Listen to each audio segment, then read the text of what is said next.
तू ही रे माझा मितवा या मालिकेच्या आजच्या भागात आपण पाहणार आहोत अर्णवचा लहान भाऊ हा अर्णवला बोलतो की तू एक बिझनेसमॅन म्हणून खूप चांगला आहेस, पण एक माणूस म्हणून भावना शून्य आहेस, तुला कुठल्याच फिलिंग नाही। असं बोलून अर्णवचा भाऊ तिथून निघून जातो आणि अर्णव स्वतःच्या वागण्यावर विचार करत बसतो।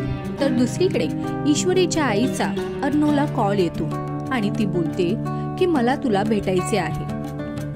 अचानक ईश्वरीच्या आईचा कॉल आल्यामुळे अर्णव विचारात पडतो की ईश्वरीच्या आईने नेमके का बोलवले आहे। मग तुम्हाला काय वाटते, ईश्वरीच्या आईने नेमके अर्णवला कशासाठी बोलवले असेल? आम्हाला कमेंटमध्ये सांगा। तसेच तू ही रे माझा मितवा ही मालिका तुम्हाला आवडते का? या मालिकेतील अर्णव ईश्वरीची जोडी तुम्हाला कशी वाटते आम्हाला कमेंटमध्ये सांगा।